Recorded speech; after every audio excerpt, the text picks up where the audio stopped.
नमस्कार। मेरी शुरुआती शिक्षा 10वीं तक की Saint Adams Public School Garur Bageshwar से ही हुई। 11th-12th मैंने Nirmala Convent Senior Secondary School Haldwani Nainital से किया। उसके बाद मैंने अपनी BA programme political science subject के साथ Aryabhatta College University of Delhi से करी। इस वक्त मैं अपनी मास्टर्स परस्यू कर रही थी पॉलिटिकल साइंस से ही। तो मैम कितने टाइम आप पढ़ते थे, मतलब दिन में कितने घंटे पढ़ते थे? मुझे लगता है कि इसके दो पहलू हैं।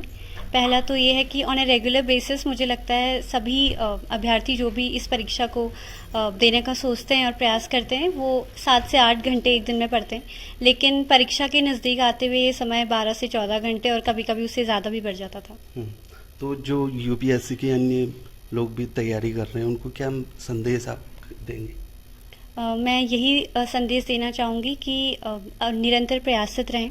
मुझे लगता है कि ये एग्ज़ाम आपको सिर्फ एक रैंक नहीं दिलाता, ये आपकी पूरी पर्सनालिटी चेंज कर देता है। इंग्लिश में कहावत है कि the way you walk into the storm you do not come out of it like the same person who walked in. तो जिस तरीके से आप इस एग्ज़ाम की शुरुआत करते हैं, जिस तरह के इंसान आप होते हैं, वो आप फिर रहते नहीं जब एग्ज़ाम पूरा होता है। ये आपको और भी कई पहलू ज़िंदगी के सिखाता है। बहुत पेशेंस के साथ इस एग्ज़ाम में आपको तैयारी करनी होती है और मुझे लगता है कि परसिवियरेंस बहुत चाहिए।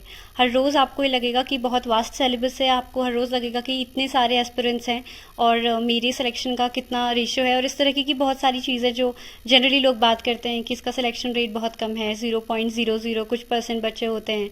आई थिंक इन सब बातों पे ना फोकस करके हमें बस ये फोकस करना चाहिए कि मेरा इंटेंट क्या है इस एग्ज़ाम को देने का, मैं किस इंटेंशन के साथ इस एग्ज़ाम को दे रही हूँ। और अगर वो प्योर इंटेंशन है तो आपकी जेन्युइन हार्डवर्क को डेफिनेटली वैल्यू होगा।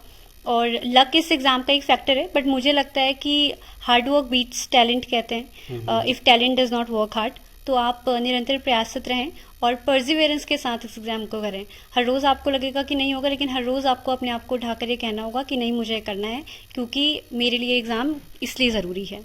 तो पढ़ाई के दौरान कई परेशानियां आती हैं, आपके साथ भी हुआ होगा ऐसा? मुझे लगता है कि परेशानियां जीवन का ही एक बहुत अहम हिस्सा है और आप जब इस एग्ज़ाम को कर रहे हैं तो जीवन कहीं दूर नहीं है। आप अभी भी अपने इस जीवन के साथ ही इस एग्ज़ाम को कर रहे हैं, तो परेशानियां आती हैं। और मुझे लगता है कि आपकी फैमिली का सपोर्ट और आपके साथ में जो आपके मेंटर्स हैं, आपके फ्रेंड्स हैं, उस वक्त उन सब का सपोर्ट आपके सबसे ज़्यादा काम आता है। और मुझे लगता है कि क्योंकि इस परीक्षा की तैयारी के लिए जनरली लोग बाहर जाते हैं, अगर प्रीलिम्स क्वालिफाई हो गया तो मेंस की तो कम से कम टेस्ट सीरीज़ और इन सब के लिए तो एक जनरल परेशानी जो एक एस्पिरेंट को होती है दिल्ली जैसे शहर में रह के, क्योंकि मैं वहीं रह रही थी और वहीं पढ़ रही थी, तो मुझे लगता है वो एक बेसिक चीज़ें हैं। लेकिन एक अच्छी सर्कल होना, अच्छे दोस्त होना, और मुझे लगता है यूपीएससी के बाहर जो आपके दोस्त हैं जो तैयारी नहीं कर रहे हैं, वो एक सर्कल होना जिसमें कि आप थोड़ा सा रिलैक्स फील कर सकें। अपने पेरेंट्स का और अपने साथियों का सपोर्ट बहुत इंपॉर्टेंट है। तो श्रेय किसका मानते हैं? मुझे लगता है कि श्रेय तो सबसे पहले भगवान का है और भगवान के समान माता पिता होते हैं, आपके गुरु होते हैं।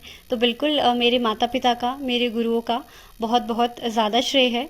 और मेरे कॉलेज के कुछ प्रोफेसर्स और मेरे दोस्त जिन्होंने मेरी बहुत ज़्यादा मदद करी है कुछ लो फेजेस में, उनका बहुत ज़्यादा योगदान है। और उन सभी को बहुत बहुत धन्यवाद देना चाहूँगी, क्योंकि मुझे लगता है कि एक लाइन है कि बनता हुआ कलेक्टर किसी को पसंद नहीं होता, बन जाता है तो सबको पसंद होता है। तो वो लोग जब आप बन रहे हो, जब आप कुछ भी नहीं हो, उसमें जो लोग आपको कलेक्टर मानते हैं और आपकी मदद करते हैं, वो लोग हमेशा आई थिंक आपके लिए बहुत इंपॉर्टेंट और स्पेशल होते हैं। तो उन सभी को इस माध्यम से थैंक यू भी बोलना चाहूँगी।